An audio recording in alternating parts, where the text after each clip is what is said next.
Il est tout juste 18 h, c'est l'heure d'une nouvelle édition sur Grand Lille TV. Soyez les bienvenus. Nous sommes donc le jeudi 11 octobre.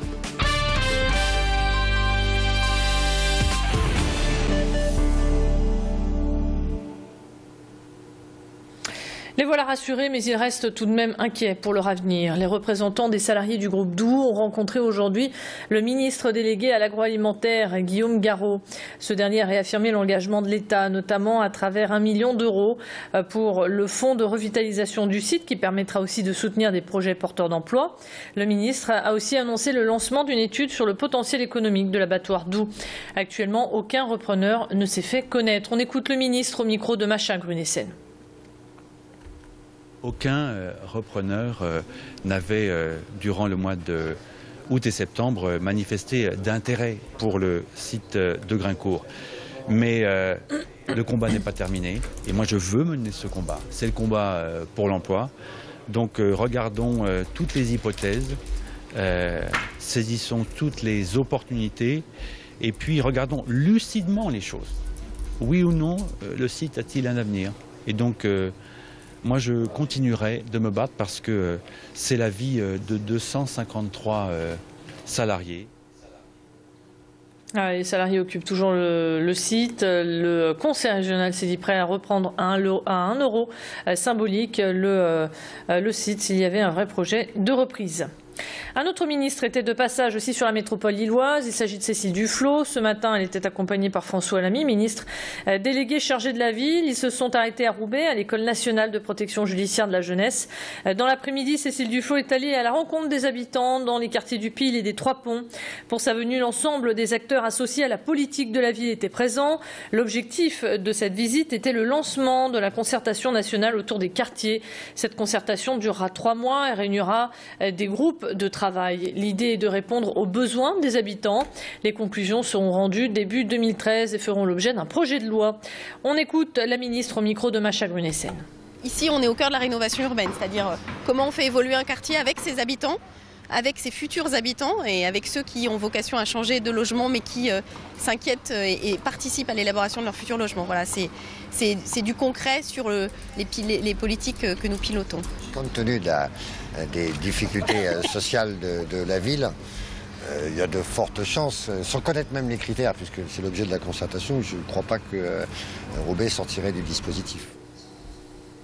Hier soir, vous avez peut-être suivi avec nous et en direct l'inauguration du CETI à Tourcoing, le Centre européen des textiles innovants. Ce centre est composé de machines dernier cri avec des laboratoires. Il fabriquera les textiles de demain pour notamment l'aéronautique, le bâtiment, mais aussi bien d'autres secteurs d'activité différents. L'industrie du textile qui faisait autrefois la richesse de notre région pourrait bien renaître de ses cendres. Hier soir, les politiques de tous bords étaient présents pour la naissance du CETI. Je vous propose donc sans plus tarder d'écouter les réactions de Daniel Percheron. Nous recommençons l'aventure industrielle et la métropole qui est une métropole intelligente, qui est une métropole conquérante, à travers le CETI, frappe à la porte de l'aventure industrielle et dit puisque on gagne 130 € en Turquie, puisqu'au Bangladesh on travaille pour 5 € ou 4 € par jour, même si une augmentation de salaire vient d'intervenir de 33%, c'est la première fois, nous allons aller vers le futur, vers, au fond, ce que tout le monde pressent, l'intelligence de l'humanité, l'intelligence du textile, l'intelligence des objets. C'est ça le CETI, c'est formidable. Et si vous souhaitez découvrir l'antre du CETI, rendez-vous uniquement ce dimanche entre 10 h et 18 h. Ensuite, le centre sera fermé pour cause de confidentialité. Hollywood, le festival du film écolo, citoyen et solidaire se déroule actuellement et ce jusqu'à dimanche au cinéma L'Univers à Lille. Pour sa 3e édition, le festival aux enjeux environnementaux propose 16 films tout public. Au programme des projections, bien évidemment, mais aussi des ateliers jardinage et des ateliers consacrés à la découverte du cinéma. Objectif, sensibiliser le public à travers des courts-métrages et différentes animations. La soirée d'hier était consacrée au slam. Des artistes sont montés sur scène pour dénoncer des problématiques sociales et environnementales. Écoutez-la pleurer, écoutez-la souffrir, écoutez son soupir. Elle est digne et pourtant ses enfants de faim sont en train de mourir. Je voudrais dire un slam dans lequel le gospel s'exprime. Peuple du monde, jaune, black, blanc, beurre, nous sommes Oui, nous sommes tous enfants de cette Afrique, berceau de l'humanité, mère nourricière. Nos origines communes font que nous étions tous frères et sœurs hier.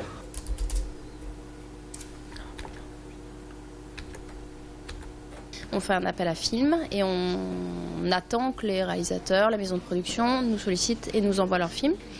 Il y a un jury qui se met en place et puis on les sélectionne, mais ce n'est pas que comme ça, c'est aussi la possibilité, on a un espace qui s'appelle écran ouvert et c'est la possibilité de passer et de diffuser les films qui sont faits en atelier au sein de toutes les associations lilloises qui sont orientées vidéo en fait.